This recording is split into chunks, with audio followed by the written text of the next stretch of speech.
Tes 1, 2, 3. Bismillahirrahmanirrahim. Assalamualaikum warahmatullahi wabarakatuh. Hamdan wa syukran lillah, summa salatu wassalamu ala rasulillah, amma ba'du. Good morning everyone.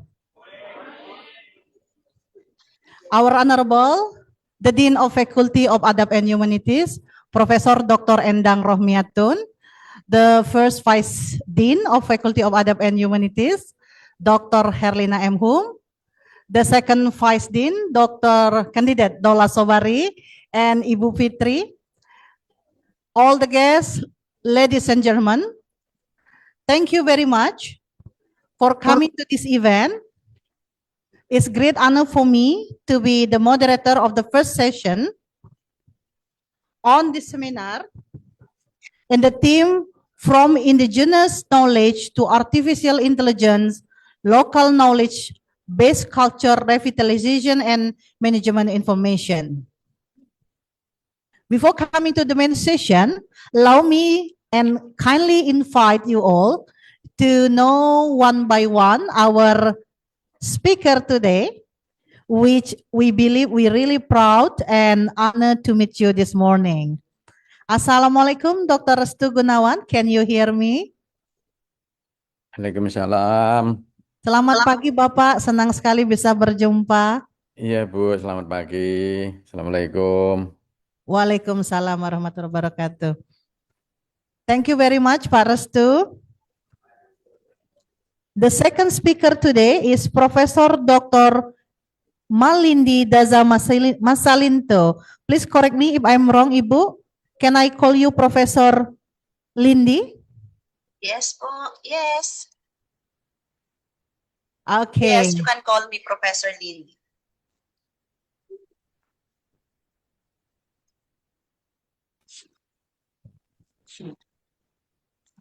Thank you very much, Prof. Lindy. Good morning and hello to Dr. Siti Fatona from University Malaya. Assalamualaikum, Dokter. Waalaikumsalam warahmatullahi wabarakatuh. Nice to see you again, Miss Dr. Suzy. Alhamdulillah, thank you very much. Alhamdulillahirabbil alamin. We are so happy to have you here this morning. Allow me to introduce myself. My complete name is Susi Herti Afriani. You can call me Ibu Susi or Mem Susi. And during next 1 hour, I will try to arrange all the speakers to speak for about 45 minutes. So, before coming to the first speaker today, allow me to introduce you Dr. Restu Gunawan. Dr. Restu Gunawan M. Hum adalah seorang ahli sejarah yang saat ini menjabat sebagai Direktur Jenderal Perlindungan Kebudayaan dan Tradisi di Kementerian Pendidikan, Kebudayaan, Riset, dan Teknologi, Kemendikbudristek. Beliau juga seorang penulis produktif, pengurus masyarakat sejarawan Indonesia, dan aktif dalam pengembangan ilmu-ilmu sosial. Pendidikan dan karir beliau ditempuh dalam pendidikan sarjana sejarah di Universitas 11 Maret, dilanjutkan dengan program magister dan doktor di bidang sejarah di Universitas Indonesia, ya, salah satu kampus kebanggaan kita di UI Depok. Kemudian beliau memiliki karir yang panjang dan aktif di bidang kebudayaan dan sejarah, termasuk menjadi penulis 32 judul buku Bapak Ibu, dan artikel di berbagai media seperti Kompas dan Intisari. Kasih tepuk tangan dulu Bapak Ibu. Beliau juga menduduki posisi penting Bapak Ibu, pernah menjabat sebagai Direktur Kesenian dan kini menjadi Direktur Jenderal Perlindungan Kebudayaan dan Tradisi di Kemendikbudristek. Kontribusi dan minat penulis dan peneliti, Pak Restu Gunawan adalah seorang penulis yang aktif yang telah menerbitkan banyak buku dan artikel tentang sejarah.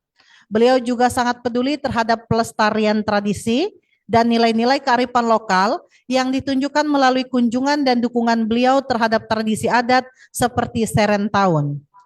Untuk pengembangan komunitas Bapak Ibu, beliau menekankan pentingnya sistem yang mendukung seniman tradisi mendapatkan royalti atas karya mereka untuk meningkatkan manfaat ekonomi bagi komunitas seniman tradisional. Dan keterlibatan organisasi beliau saat ini menjadi bagian dari pengurus masyarakat sejarawan Indonesia dan Himpunan Indonesia untuk pengembangan ilmu-ilmu sosial. Bapak Ibu, sekali lagi kita berikan tepuk tangan yang meriah untuk Dr. Restu Gunawan. Bapak Restu Gunawan, can you hear me? Bisa dengar suara saya Yes, dari Zoom? yes, Miss Susi. Yes, ma'am. Mohon maaf Pak Restu, saya menggunakan dua bahasa karena nanti supaya mungkin Prof. Lindi bisa merespon dan juga bisa mengikuti kita di sini. Untuk waktunya Pak, kami berikan seluas-luasnya sekitar 45 menit untuk Pak Restu menyampaikan ilmu arahan kepada kami semua. Kami siap menyimak dan belajar dari Bapak Restu. Kepada yang terhormat Bapak Restu, kami persilakan. Baik, Assalamualaikum warahmatullahi wabarakatuh. Om Swastiastu, Namo Waalaikumsalam Buddhaya, Salam warahmatullahi Kebajikan Rahayu. Yang saya hormati Ibu Susi, yang bertindak sebagai moderator, saya kira berlebihan memperkenalkan saya tidak hebat-hebat amat Bu, saya biasa-biasa saja, pegawai negeri biasa saja. Yang saya hormati Pak Wakil Rektor, Ibu Dekan, Wakil Dekan, dan seluruh peserta yang saya hormati. Senang sekali bisa berjumpa walaupun lewat Zoom. Sebenarnya saya ingin sekali datang ke Palembang untuk menikmati pempek dan buku Palembang, tapi kan tidak mengundang ke sana, jadi cukup lewat Zoom saja. Tapi karena ada dua pembicara asing, saya akan menyapa sebentar saja, tapi nanti presentasi saya dalam bahasa Inggris, bahasa Indonesia.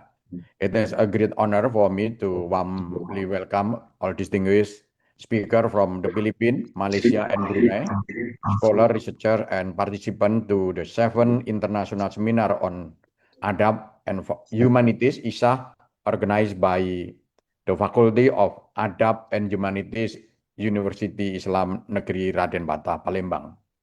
This annual seminar has become a significant academic forum where ideas, perspective,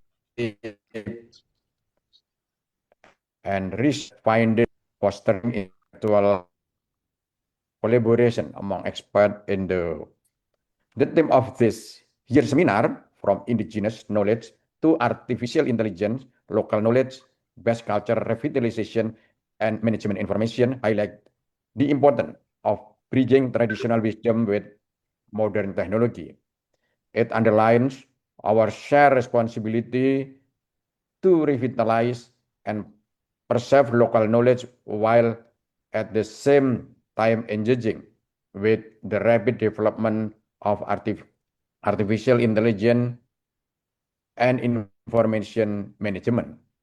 Through this seminar, it is expected that meaningful dialogue and constructive collaboration will emerge, offering new insight for both the academic world and society at large. And finally, for my presentation, please allow me to explain in Bahasa Indonesia. However, my PowerPoint in English, I hope it help you understand my presentation.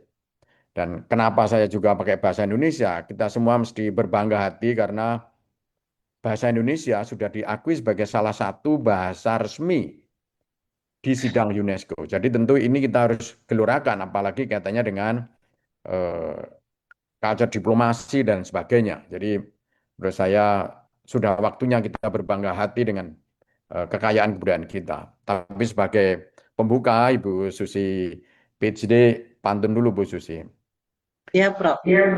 Berlayar perahu menuju seberang, Cakep. singgah sejenak di tepian tanah. Uwin Raden Patah megah di Palembang, tempat ilmu dan iman terpadu indah. Cakep, Masya Allah. Jalan-jalan ke jembatan Ampera, indah gemerlap di malam hari. Uwin Raden Patah penuh cahaya, mencetak generasi berakhlak dan berilmu tinggi. Terima kasih. Jadi saya akan share presentasi saya, Bapak Ibu yang saya hormati, adik-adik yang saya banggakan, senang sekali bisa berjumpa, walaupun lewat daring. Jadi saya akan menyampaikan beberapa poin saja, meskipun dikasih waktu 45 menit tadi ya oleh Bu Moderator. Saya kira Kalau dosen 2 jam sudah biasa. Kalau saya 45 menit itu terlalu panjang, kira-kira begitu Bu moderator. Jadi mungkin saya tidak akan menghabiskan waktu sepanjang itu mudah-mudahan, tapi kita lihat saja nanti. Jadi UNESCO itu pernah bilang bahwa Indonesia itu adalah superpower di bidang kebudayaan. Jadi disampaikan oleh ADG UNESCO Francesco Bandarin tahun 2017 bahwa Indonesia adalah negara yang superpower di bidang kebudayaan karena kekayaannya, kebudayaannya luar biasa. Tidak ada negeri di dunia ini yang kekayaan kebudayaannya itu melebihi Indonesia, kira-kira gitu. Bahasanya saja ada 738, etnisnya ada seribuan lebih, 1400-an, dan lain sebagainya. Dan mengapa Indonesia menjadi negara yang kaya kebudayaan? Karena satu di antaranya adalah Indonesia adalah negara dengan negara maritim terluas di dunia ini gitu. Pantainya pun kalau di Eropa itu melampaui 16 negara, kira-kira gitu. Yang kedua, posisi geografis kita. Kita adalah pelintasan dari orang dari India mau ke Cina atau Cina ke India harus melalui Indonesia. Dari Australia mau ke atas lewat Indonesia. Kira-kira semacam itu. Jadi karena wilayah perlintasan ini, maka Indonesia adalah negeri yang sangat kosmopolitan dari sejak zaman dulu. Nanti saya akan tunjukkan betapa kosmopolitanisme kosmopolit Indonesia, wilayah Indonesia itu di antara peradaban-peradaban dunia. Jadi maka peradaban kita itu sudah cukup lama. Terus saja next slide. Jadi kita harus memperkuat rasa percaya diri kita. Indonesia itu salah satu negara yang tertua peradabannya di dunia. Nanti saya akan tunjukkan misalnya kalau adik-adik sekarang kami sedang membangun museum di Gua Harimau di Palembang. Sekali-kali mainlah ke sana.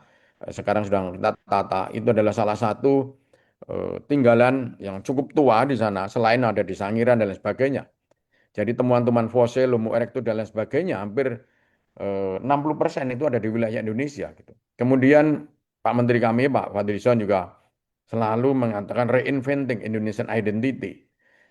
Kita, Indonesian identity kita bukan dari negeri barat gitu, tetapi dari kita sendiri, bukan negeri timur ataupun dari manapun juga, tapi kita mempunyai identitas Indonesia sendiri gitu. Jadi kemudian Indonesia adalah mega diversity in culture. Indonesia adalah eh, kaya tentang kebudayaannya seperti saya sampaikan di awal dan akhirnya sesuai dengan tema ini bagaimana kebudayaan nyambungnya dengan artificial intelligence yang saat ini saya kira menjadi tren dan mau tidak mau harus kita lalui bersama-sama dan harus kita hadapi. Ini bukan sebagai sebuah hambatan, tetapi ini sebuah peluang yang harus kita manfaatkan. Kita jangan hanya sebagai user saja, tetapi kita harus bisa menjadikan AI sebagai alat untuk mengamplifikasi kekayaan kebudayaan kita. Terus, nah, ini adalah beberapa misalnya kenapa untuk membuktikan klaim saya tadi di awal, kita bisa meneliti manuskrip-manuskrip karena UIN saya kira Fakultas Adab saya kira sangat dekat dengan filologi, kemudian manuskrip dan lain sebagainya gitu. Karena kita tahu bahwa kenapa kita harus membaca manuskrip-manuskrip dari luar gitu, terutama India, Cina dan Timur Tengah, ya karena eh, leluhur kita itu yang kuat adalah tradisi lisannya, bukan catatannya gitu. Kita baru punya catatan itu abad 4 atau 5 di Prasasti Yupa misalnya gitu. Itu pun di atas batu, sedangkan negeri Cina, India, dan beberapa negara di Timur Tengah sudah menulis dalam pakai tinta dan lain sebagainya gitu. Jadi catatan-catatan dari para pencari Tuhan, saya anggapnya seperti itu, saya sebutnya sebagai dari Cina misalnya ketika belajar agama Buddha ke ke mana ke India, mampir dulu di Indonesia, misalnya ada I Ching, pasien dan lain sebagainya, berhenti di Indonesia, kemudian meninggalkan catatan-catatan. Kemudian juga dari India dan lain sebagainya, dan juga yang terakhir adalah para pencari rempah-rempah, karena Indonesia itu kaya dengan kekayaan rempah-rempahnya tidak ada di dunia lain pada awal itu sebelum adanya in diversifikasi pertanian, rempah-rempah itu hanya ada di Indonesia, kira-kira begitu. Sebelumnya yang Cina dulu. Nah, ini misalnya catatan awal. Ini saya ingin memberikan dorongan kepada mahasiswa maupun juga Bapak Ibu yang mau S2, S3 gitu ya, bahwa kita itu seolah-olah kan apa kita menerima begitu saja kebudayaan dari luar gitu. Kita tidak percaya diri untuk mengatakan bahwa kita itu adalah sumber kebudayaan, kira-kira begitu, yang mempengaruhi dunia. Nah, ini saya kira sudah waktunya kita eh, eh, menyampaikan itu. Nah, misalnya nih di dalam catatan Cina, eh, misalnya di abad 206 sebelum Masehi atau sampai 220 Masehi misalnya sudah ada yang mengatakan bahwa orang Nusantara, khususnya Jawa itu sudah ada di Cina gitu. Nah, kalau kita membayangkan hari ini, bagaimana nenek moyang kita sudah sampai di Cina, kira-kira kan begitu. Terutama orang Jawa, misalnya di naskah eh, in the Hou Han Shu Book of the Letter Han, buku dari dinasti Han misalnya yang terakhir menyebut tentang orang Jawa yang sudah di sana gitu. Dan kemudian membangun kerjasama eh, lewat apa pemberian souvenir dan lain sebagainya gitu. Nah, ini salah satu bukti bahwa kita sudah sampai di sana dan pasti menggunakan perahu. Berarti teknologi kita sudah cukup maju kan kira-kira kan begitu teknologi orang-orang di Nusantara ini. Gitu. Ini salah satu dari eh, manuskrip Cina gitu. Dan saya kira masih banyak manuskrip-manuskrip ini yang perlu diteliti bersama-sama oleh para scholar Indonesia untuk memberikan penguatan, landasan supaya kita lebih percaya diri bahwa kita itu tidak hanya menerima gitu. Maka di dalam penulisan-penulisan buku sejarah sudah semestinya kita itu menempatkan nenek moyang kita dalam mainstreaming atau di dalam eh, tokoh yang penting di dalam melakukan perubahan dunia kira-kira gitu. Terus saja, next slide. Nah, misalnya juga tentang hubungan kita dengan India, kita selalu misalnya Ramayana, Mahabharata dan sebagainya gitu. Jataka, cerita tentang Jataka dan sebagainya, seolah-olah kita hanya mengadopsi saja gitu. Padahal rempah-rempah kita sudah sampai di sana sejak abad-abad abad-abad awal Masehi, mungkin juga sebelum Masehi. Nah, ini yang kita dorong untuk dilakukan penelitian. Tahun 2 tahun yang lalu saya pernah mengirim beberapa ilmuwan ke India, kemudian ke Cina, kemudian ke Timur Tengah untuk melakukan riset 2-3 bulan di sana. Kemudian hasilnya adalah jurnal gitu. Ini sedang saya tunggu teman-teman dari beberapa kampus yang kami kirim ke sana untuk mengkaji ini, mengkaji tentang sumber-sumber yang menyebut kita yang ada di negara sana gitu. Karena kalau di kita kan tentu masih sedikit. Nah, tapi siapa tahu misalnya di kemarin saya kirim juga ke Turki untuk 1-2 bulan belajar di sana dari kampus saya lupa dari UIN mana saya lupa. Tetapi kita dorong kalau yang India ini dari UII kita kirim ke sana untuk belajar tentang ini mencari sumber-sumber itu. Terus next slide.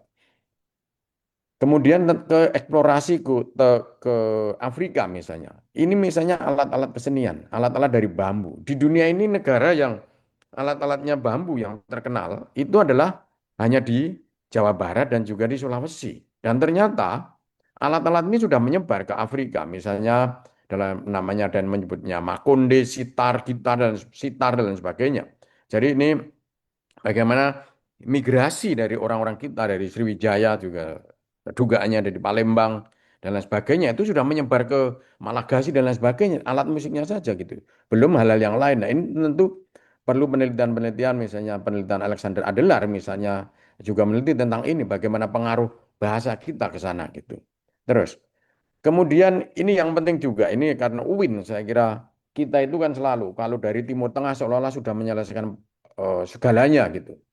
Padahal dari paling tidak yang saya tunjukkan dari 5 kitab manuskrip ini menyebutkan tentang bagaimana kekayaan kita mempengaruhi Timur Tengah. Misalnya buku Al-Tabik abad 10, kemudian Al Al-Akharab Badin Al-Sakhir misalnya abad pertengahan abad 9. Semuanya menyebut tentang cengkeh, kamper, nutmeg.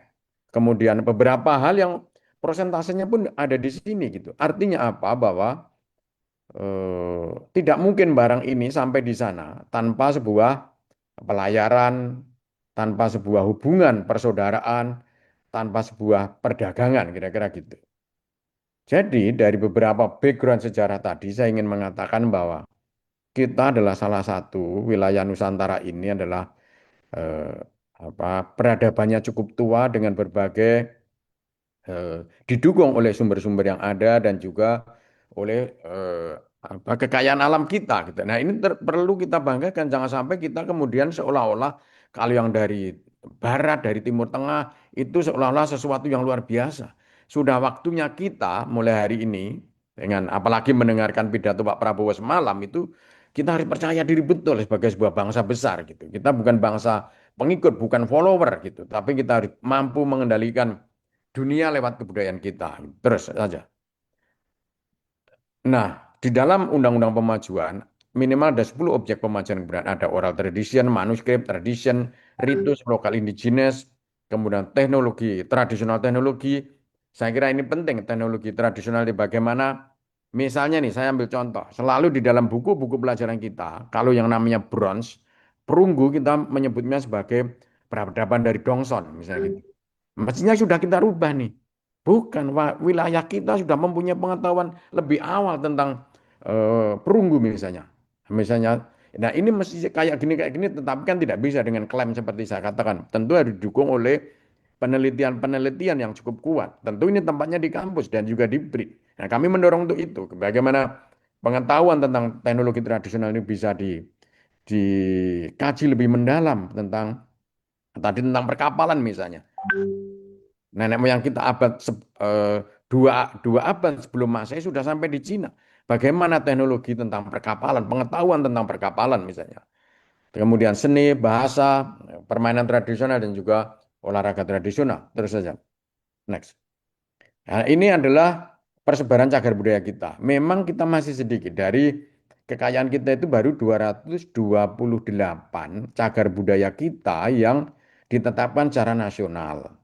Nah, kami perlu nih bantuan kawan-kawan adik-adik mahasiswa yang nantinya siapa tahu sudah lulus berkiprah di pemerintah daerah dan lain sebagainya nantinya mendorong untuk pendaftaran, penetapan cagar budaya kita di tingkat eh, mana kabupaten kota, provinsi kalau mempunyai nilai yang luar biasa baru diusulkan sebagai cagar budaya nasional. Kita baru 228 dari potensi yang dari ratusan ribu itu. Ini perlu kerja keras dan kerja keras antara pemerintah daerah, baik kota provinsi maupun nasional. Dan pada waktunya kalau itu mempunyai nilai yang luar biasa, maka diusulkan sebagai warisan budaya dunia, cagar budaya dunia. Nah, kita baru beberapa juga nanti akan saya sampaikan. Terus saja. Nah, ini adalah misalnya, tadi saya ingin mengatakan klaim saya di awal. Kita sebagai negeri yang kosmopolit, ini dari titik kapal karam saja. Kita itu catatan UNESCO itu ada 500 site. Titik kira-kira sih. Kemudian catatan VOC ada 270. Memang berbeda-beda namanya di dasar laut. Dan Palembang mempunyai kekayaan yang luar biasa untuk urusan tinggalan budaya bawah air ini gitu. Sungai Musi itu tempat yang sangat penting, keramik-keramiknya banyak dan lain sebagainya gitu. Nah, tentu ini dibutuhkan SDM terutama kaitannya dengan kemampuan melakukan riset di bawah air nah di bawah air untuk melakukan penyelaman dan lain sebagainya. Kalau ada adik ke Sungai Musi, itu orang-orang penyelam-penyelam itu kan menggunakan teknologi yang masih sederhana dengan komersial yang menurut saya itu terlalu berbahaya gitu ya menurut saya. Nah, ini perlu anak-anak muda yang mempunyai pengetahuan tentang ini. Bayangkan ada, anggap kita ambil aja yang dari 217 saja lah, tidak yang 500 lah. Ini kalau lihat titiknya itu kan sebagian besar ada di barat gitu. Di timur karena laut dalam, jadi ini sedikit kira-kira gitu. Nah, ini perlu SDM yang mumpuni. Pemerintah memerlukan SDM yang mumpuni, baik nanti dalam bentuk, misalnya teman-teman adik-adik ini kami dorong membentuk LSM, NGO, komunitas, kaitan dengan cagar budaya. Terus, next slide. Kemudian ini, warisan budaya kita memang kita sedang ngebut mendorong untuk melakukan pencatatan untuk UNESCO, kita 15, ada wayang, keris, batik, angklung, tari saman, noken Papua, sembilan jeret tari Bali, ada perahu pinisi tadi, pinisi teknologi kaitannya dengan teknologi tradisional dari pencaksilat, pantun, gamelan, jamu, reok Ponorogo, kebaya dan kulintang. Ada 15 kita sedang mendorong, ini Palembang belum ada nih, ada adik mestinya nih dorong Pemdanya untuk melakukan apa misalnya apakah songketnya atau apanya dan saya kira kekayaan di sana cukup banyak. Kemudian yang World Tangible Culture Heritage kita 6, ada terakhir adalah Sumbu Filosofi Yogyakarta. Saya kira di Palembang juga cukup banyak katanya dengan ini yang perlu kerja keras bersama. Karena kalau kita yang pusat saja yang menentukan, maka rasa kepemilikannya kurang. Ini problem kita itu kan rasa memiliki, maka partisipasi dari pemerintah daerah sangat penting. Juga Memory of the Word, tadi Bu Moderator misalnya orang yang sangat peduli terhadap filologi, manuskrip dan sebagainya. Ini sebenarnya masih ada beberapa yang tidak saya masukkan, misalnya arsip-arsip, manuskrip dan sebagainya. Tapi ini leading sektornya ada di eh, Perpustakaan Nasional dan di LIPI, di mas saya Arsip Nasional. Nah, ini sekarang kita sedang dorong. Saya ambil contoh misalnya prasasti-prasasti yang ada di Museum Palembang itu kan cukup banyak. Prasasti pun sebenarnya bisa didaftarkan sebagai MOW, Memory of the World gitu. Jadi ini sedang kita dorong untuk kita eh, perbanyak, tidak hanya perbanyak dalam arti mau banyak-banyak kan tidak, tetapi paling tidak ini bisa dimanfaatkan untuk pendidikan, untuk diplomasi, untuk urusan ekonomi, kira-kira begitu. Baik yang eh, eh, apa WHC maupun apa yang World Tangible Cultural Heritage ataupun yang Memory of the World ini gitu. Terus saja. Nah, ini data museum kita. Museum kita itu baru 454. Ada yang punya pemerintah daerah ada sekitar 187, yang pusat 114. Jadi masih terlalu sedikit gitu. Jadi mestinya eh, banyak tokoh-tokoh komunitas membuat museum, kemudian untuk apa pemerintah daerah, bayangkan aja kalau kabupaten kota aja di 534. Mestinya setiap kabupaten kota kan punya museum gitu. Itu mestinya begitu gitu.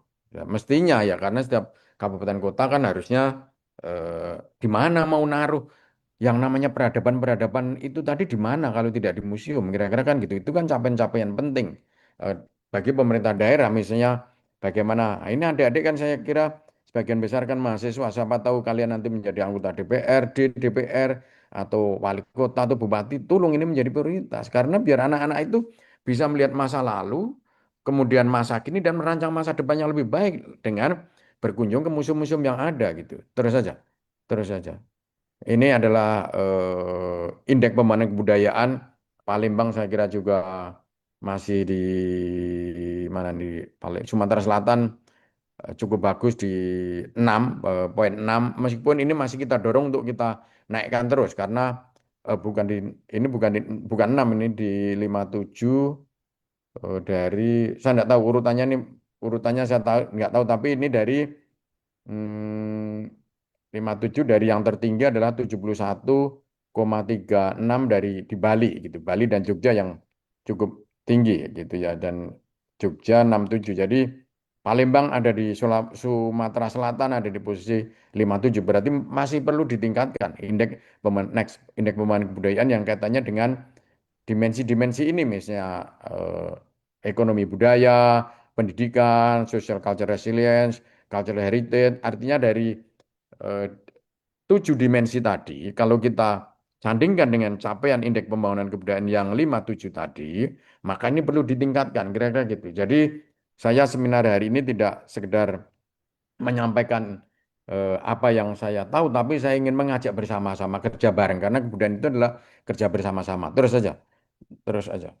Nah, ini ada 4 pilar, artinya ada pelindungan, pengembangan, pemanfaatan, dan pembinaan supaya ini menjadi satu ekosistem bagaimana kita melakukan pelindungan, pemberdayaan, dan lain sebagainya, dan pemanfaatan. Jangan sampai tidak ada manfaat, karena anak-anak sekarang kalau kebudayaan itu tidak ada manfaatnya, ya tidak mau untuk apa, kira-kira gitu. Tapi nanti akan saya sampaikan bagaimana memanfaatkan kebudayaan itu. Terus aja, terus.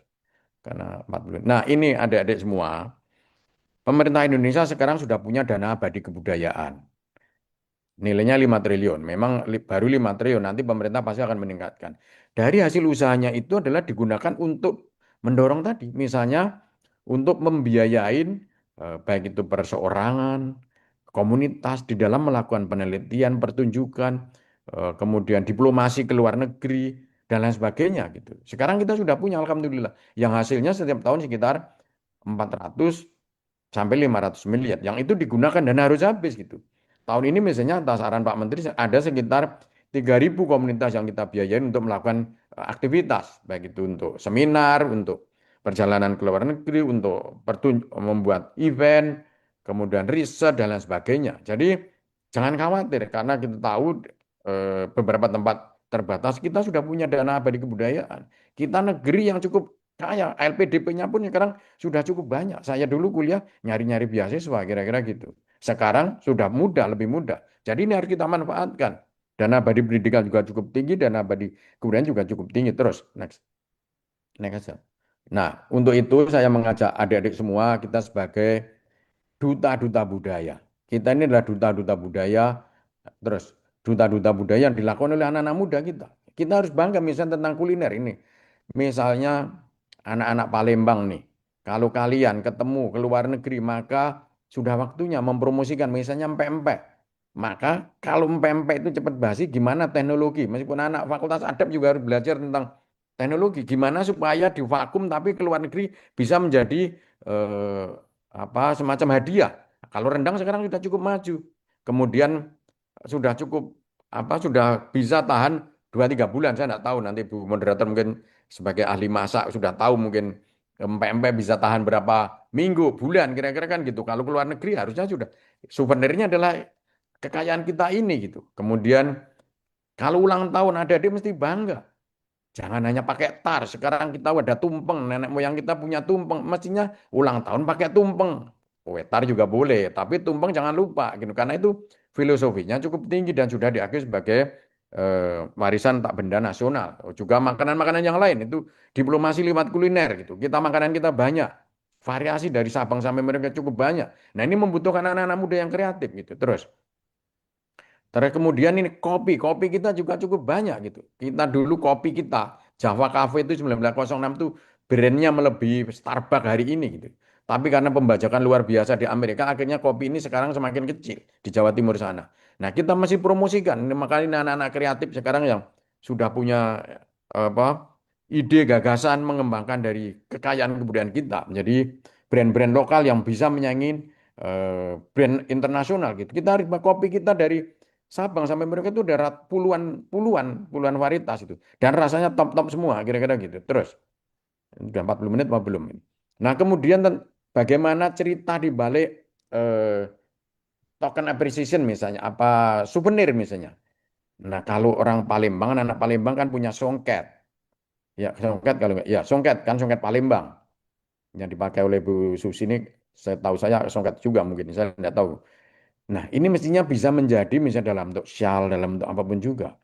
Dan juga sekarang kita butuh desainer-desainer yang bisa memadukan antara wastra yang tradisional dengan yang kekinian. Misalnya kalau adik-adik ke NTT sekarang sudah ada baju dulu kita hanya mengenalnya tenun itu hanya sebagai ritual, sekarang sudah bisa digunakan untuk harian. Tentu dengan modifikasi-modifikasi gitu. Nah, ini kita perlu souvenir-souvenir lokal yang bisa memberikan rasa bangga tetapi juga ada ceritanya. Terus saja. Nah, ini juga misalnya tentang kesehatan, saya kira jamu sudah diakui sebagai warisan budaya tak benda dunia. Saya kira juga di lokal juga banyak. Sekarang ini kalau minum jamu, anak-anak itu katanya enggak gaul dan sebagainya. Sudah waktunya adik-adik mendirikan kafe-kafe jamu lokal yang ada di daerah kalian masing-masing. Karena yang namanya jamu itu mempunyai atau herbal dan sebagainya, saya kira ini cukup penting. Saya ambil contoh misalnya suku Baduy ketika COVID itu paling sedikit terkena COVID karena dia mengandalkan reramuan jejamuan dan Indonesia adalah negara terkaya di dunia, paling tidak 5 terbesar di dunia untuk urusan tetumbuhan ini dan kita belum manfaatkan secara lebih luas. Kita kalau minum jamu maunya jamu dari Cina, dari negara lain, padahal kekayaan kita luar biasa banyak. Maka ini perlu mempelajari yang namanya manuskrip-manuskrip di atas tadi gitu. Terus saja. Terus saja. Nah, untuk itu karena biar nyambung dengan temanya hari ini tentang artificial intelligence, maka kita harus menguasai yang namanya algoritma itu. Jangan hanya sebagai penonton, tapi bagaimana menciptakan algoritma dari kebudayaan itu tadi. Karena yang namanya misalnya bagaimana misalnya kalian membuat konten-konten kreatif katanya dengan kebudayaan diperbanyak, dibanjirin media-media digital ini untuk urusan ini gitu. Bagaimana algoritmanya kita perluas, algoritma tentang kebudayaan Indonesia diperluas, kemudian itu juga bisa mendatangkan uang, kira-kira gitu. Kalau ada adik membuat apa video kaitannya dengan kebudayaan kita semakin banyak semakin bagus menurut saya. Ini tantangan kita adik-adik semua dalam bentuk musik. Nah, ini misalnya Anda Sukarlan membuat potongan-potongan karena kalau piano biasanya hampir 1 jam 2 jam orang kan nonton sepanjang itu kan nggak mau, maka dipotong-potong 15 menit, 10 menit dan lain sebagainya. Nah ini perlu kerja keras adik-adik mahasiswa semua dan kita semua gitu supaya itu betul-betul kemudian kita bisa membanjirin tidak hanya sebagai penonton kita, tapi kita harus bisa membanjirin media-media sosial, platform-platform digital dalam terus saja dalam bentuk apa karya-karya adik-adik semua dan ini ke depan akan menjadi masa depan yang cerah, kira-kira semacam itu gitu. Jadi terus saja next slide. Nah, ini misalnya ini kita itu potensinya luar biasa tetapi kita masih banyak hanya sebagai user. Nah, ini data tahun 2022, terutama data sekarang mungkin sudah lebih banyak. Indonesia itu pasti untuk pengguna internet aja nomor 4 di dunia, kira-kira gitu. Nah, ini jangan hanya sebagai pengguna, tapi bagaimana potensi ini dimanfaatkan sebaik-baiknya untuk keberkahan dan ekonomi bangsa Indonesia gitu. Karena kita potensinya luar biasa ini 2022 gitu data ini gitu. Jadi apalagi yang urusan daily daily time spend with media ini Indonesia mungkin sekarang udah nomor berapa ini kebiasaan semua membacanya kan nonton dan lain sebagainya. Itu luar biasa di Indonesia setiap anak aja mahasiswa di UIN ini mungkin apa itu handphonenya paling tidak ada 2, kemudian media sosialnya ada Twitter, ada Facebook, ada IG, ada TikTok dan lain sebagainya. Nah, ini perlu dibanjirin dengan karya-karya kalian. Silakan adik-adik berkumpul bersama. Sekarang itu tidak ada orang yang namanya paling pintar di dunia ini. Yang paling hebat adalah orang yang berkolaborasi. Maka saya mendorong adik-adik dari Fakultas Adab untuk melakukan kolaborasi kerja-kerja bareng dengan teman-teman yang lain. Terbuka mindset berpikirnya bahwa tidak ada jurusan yang paling hebat adalah kita melakukan kolaborasi dan kerjasama. Terus saja, terus tinggal 2 slide. Nah ini mari kita mengubah cara berpikir kita tentang kebudayaan. Kebudayaan itu adalah biaya, mesti kita rubah. Kebudayaan adalah investasi. Kalau kita melihatnya kebudayaan sebagai investasi, maka long term jangka panjang akan hasilnya akan didapat itu. Ya ini saya dorong juga pemerintah-pemerintah daerah untuk mengubah paradigma berpikir ini. Karena setiap kebudayaan seolah-olah itu hanya sebagai biaya, akhirnya nanggap pertunjukan ini dan lain sebagainya sebagai biaya. Bukan, itu adalah investasi. Kalau kita melakukan festival, misalnya UIN Raden Patah mengadakan festival adab misalnya dengan menampilkan berbagai macam, maka yang dihitung adalah bagaimana pergerakan ekonomi di sekitar festival itu, berapa penontonnya, berapa uang yang keluar dan sebagainya. Ini tentu kan kalau orang fakultas adab mungkin kan nggak bisa ngitung ini, maka perlu fakultas ekonomi untuk kolaborasi bersama. Berapa investasi, berapa ekonomi yang bergerak di situ. Kemudian kebudayaan itu tidak hanya kesenian, kesenian hanya bagian dari kebudayaan. Kebudayaan itu bermacam-macam gitu. Kemudian kebudayaan orang selalu berpikir kalau anak-anak adab ini dianggap orang yang memikirkan masa lalu, bukan. Kebudayaan itu adalah masa lalu, masa kini dan masa depan. Orang yang menguasai kebudayaan maka dia akan menguasai masa depan. Dan terakhir adalah kita harus ofensif, harus menyerang gitu. Sekali lagi, bagaimana menyerangnya? Maka kita harus melakukan hal-hal itu memperkenalkan kebudayaan kita. Kalau ada di luar negeri misalnya pertukaran mahasiswa, ya bawa kebudayaan kita, bawa kebudayaan Palembang apa? Jangan malu menyanyikan lagu dangdut, jangan malu menyanyikan lagu-lagu lokal di berbagai tempat. Misalnya yang sederhana saja. Kemudian kalau keluar negeri, jangan malu kita pakai batik. Sering kita itu kemana-mana pakai jas, seolah-olah jas sebagai bagian penting. Padahal menurut saya justru batik. Kalau adik-adik memakai batik pasti ditanya Indonesia, pasti begitu. Karena di balik kain batik luar biasa nilai-nilainya. Atau songket misalnya dan lain sebagainya. Jadi kita harus mempercaya diri dengan orang yang sedang negara Fiji yang kecil saja kalau kemana-mana pakai pakaian tradisional. Orang India itu kemana-mana pakai kain percaya diri, pakai diri pakai batik. Jadi menurut saya kita harus melakukan harus ofensif menyerang dalam arti menyerang dalam arti positif, tidak berperang, tapi bagaimana kebudayaan kita mampu melakukan penyerangan terhadap kebudayaan yang ada di mana-mana dengan kekayaan kita yang saya sampaikan yang luar biasa banyak tadi gitu. Jadi saya kira itu adik-adik semua mungkin provokasi saya dari saya mudah-mudahan bisa mendorong adik-adik untuk bekerja keras memahami kebudayaan ini. Terima kasih. Saya tutup dengan pantun bunga melati harum wangi tumbuh subur di tepi taman. Seminar internasional membawa ilmu pasti. UIN Raden Patah memberi keteladanan. Akhirul kalam bila taufiq wal hidayah. Wassalamualaikum warahmatullahi wabarakatuh. Om Santi Santi Om Rahayu. Terima kasih.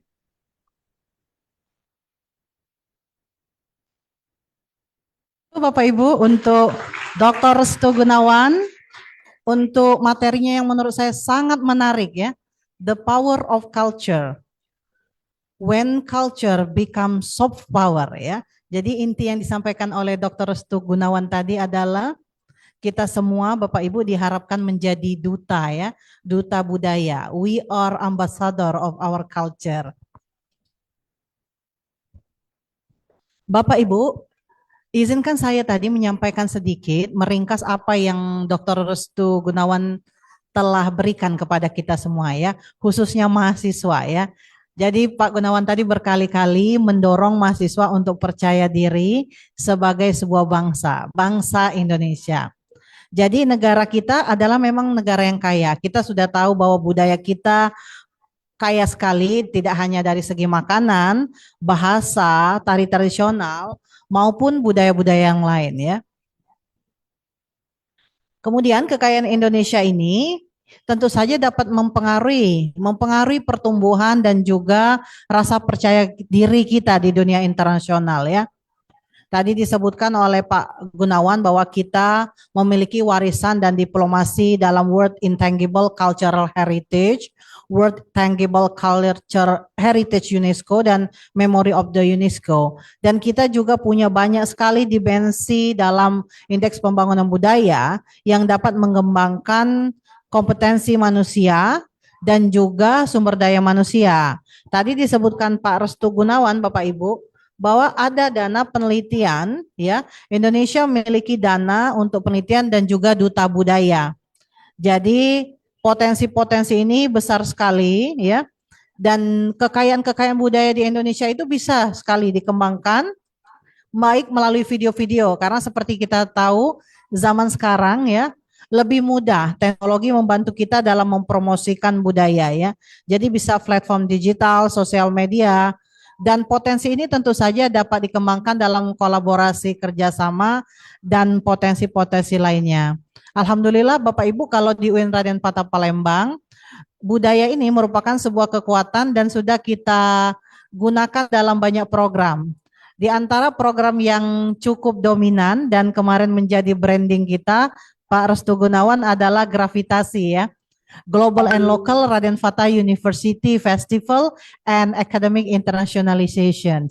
Jadi melalui program akademik dan budaya, kami setiap tahun telah mengundang 100 mahasiswa internasional yang kebetulan kemarin datang sebanyak hampir 10 negara ya. Dari Meksiko, Costa Rica, Sudan, Malaysia, kemudian juga kami kedatangan tamu dari Gambia, narasumber dari Afrika Selatan dan juga Mesir. Nah, jadi Pak Restu Gunawan, materi yang Bapak sampaikan tadi menurut saya sangat mendorong kami semua untuk terus ya mengembangkan potensi kita, terutama mahasiswa yang ada di ruangan ini dan yang bergabung bersama saya di Zoom ya, untuk dapat mengambil hikmah ya dan bersemangat terhadap apa yang kita miliki. Jadi budaya tersebut merupakan kekuatan yang besar. Kalau tadi Pak Restu memberikan pantun, saya izin membalas pantun Pak Restu. Sungai Musi mengalir gemilang, menghubungkan budaya dan peradaban. Mahasiswa Fakultas Adab datang menjulang, bersama UIN Raden Fatah Palembang raih keunggulan.